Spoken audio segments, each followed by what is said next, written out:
We often believe that the industrialization in the 19th century is due to the technical progress of the 18th century, and more precisely to the invention of the steam engine. Yes, the steam engine was an important part of the industrialization, but it wasn't invented in the 18th century. The first steam engine in history was invented by Heron of Alexandria in the 1st century after Christ, under the Roman Empire. This first steam engine is the aeolipile, a very simple machine consisting of a ball filled with water and placed on an axle. Two little tubes come out of the ball and allow, when the ball is heated and the water boiling, the steam to go out, which makes the ball spin around its axle. So, if the steam engine is the cause of the industrialization, why didn't the Roman Empire industrialize? We could at first think that the aeolipile was way too simple to really have any kind of importance. It is only when we were able to build more complex machines that steam engines were able to develop. Yes, the aeolipile wasn't very useful, and it was a little spinning ball. It is possible that the Romans didn't consider its hypothetical usefulness.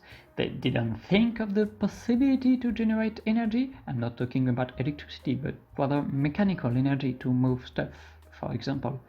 From this aeolipile, the machine was indeed used for demonstration as a curiosity without a great importance.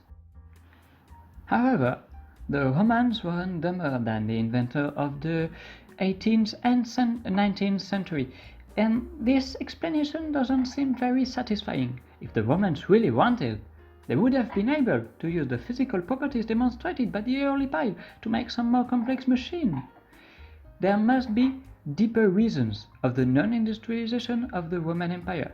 I'm thinking about some cultural and philosophical reasons in particular, and that's what we will see now.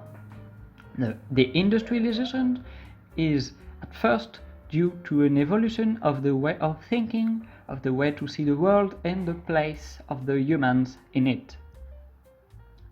So, what did the Romans think about the technique in general?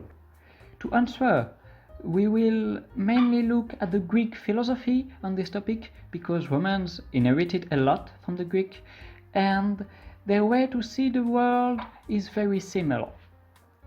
We will now talk about the Greco-romans. For the Greco-romans, one thing is very important, and it is balance. Therefore, everything had a place in the world, and everything must stay at its place to maintain natural balance. If this balance was to be broken, terrible things could happen. The humans, just like everything else, has its place and must stay there. But this raises the question, if the technique is created by humans, then it shouldn't have the power to break this balance. Therefore, we need to know the myth of Prometheus from the Protagoras of Plato. Yes, it is only a myth, but it is still useful to understand the way of thinking of the Greco-romans. According to this myth, when the gods created the earth, they gave Prometheus and Epimetheus the task of assigning to each animal some appropriated qualities, but Epimetheus asked Prometheus to let him do the job alone and just check at the end if everything is correct. Prometheus agreed. Epimetheus gave strength to some animals, cunning to others. Some got weapons, others don't. Some are big, others are little. Some has wings to fly, others can dig underground. He applied this method of compensation to avoid mutual destruction of the species. None of them are overpowered or underpowered compared to the others. He wanted to protect them from the season of death by giving them hairs or skin to protect from the cold or the heat. He also decided their alimentation, herbivores, carnivores. He adapted their fecundity in accordance.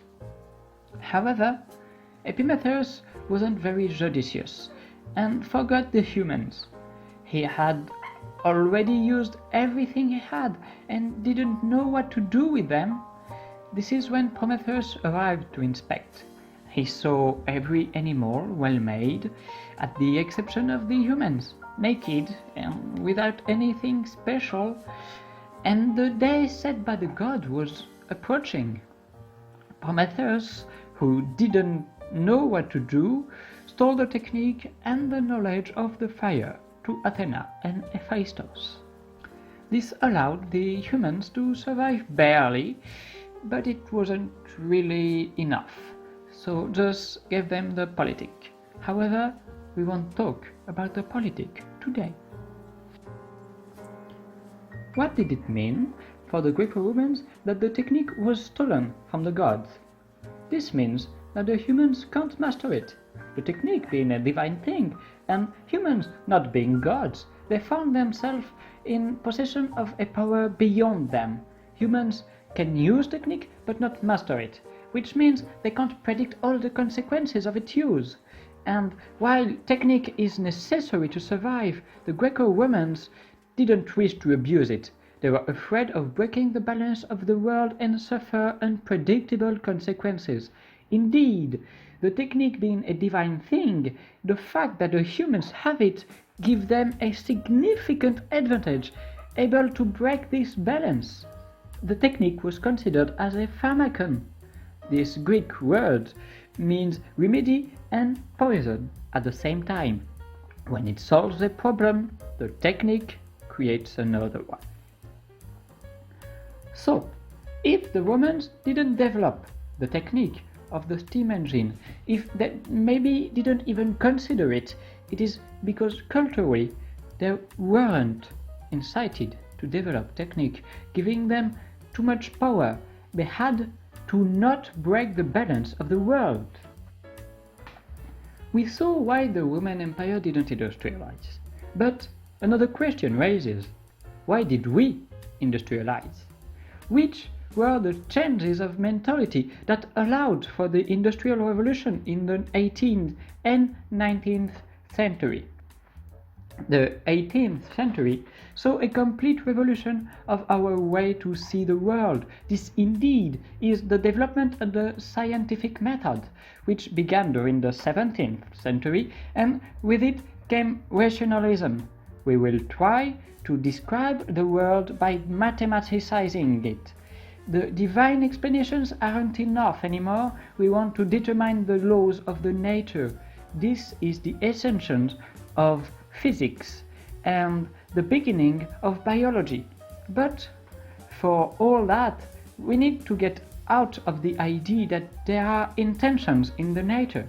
Because if the nature had its own intentions, we couldn't study it scientifically. We could only try to interpret it like we try to interpret divine messages. Descartes developed the idea of the animal machine. Animals are only machines, and we can study the way they work. They are entirely materials and doesn't have the soul Descartes believed every humans have. We can see this idea as the completion of the idea that the world was only created to satisfy humans' need. Idea we find in the three monotheist religions, which is paradoxical for a period when we start to question the religious dogmas. Anyway, after 14 centuries of Christianizations of Europe, the idea of balance in the nature became meaningless. Now, the humans must become masters and owners of the nature.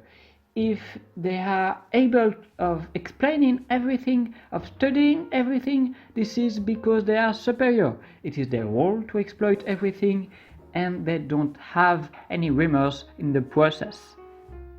We can find this way of thinking in the Encyclopedia of Diderot, in which the techniques are very highlighted.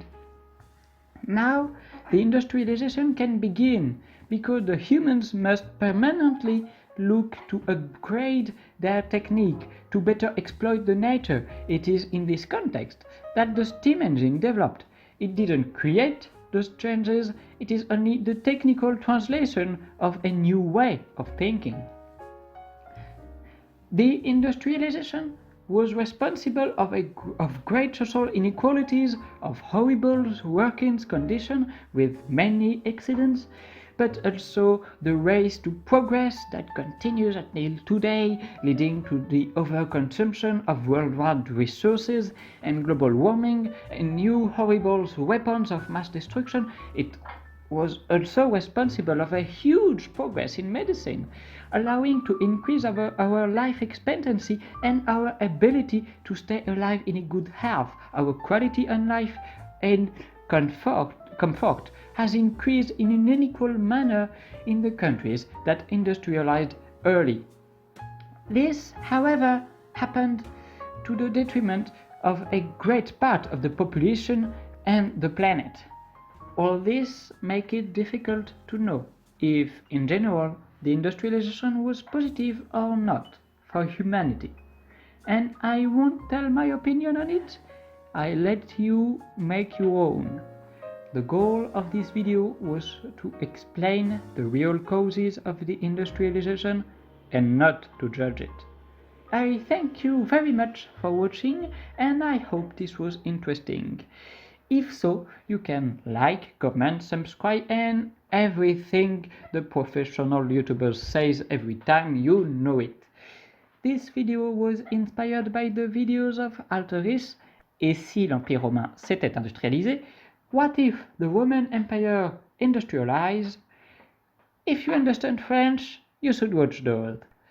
I wish you all the best and I hope to see you back on another video.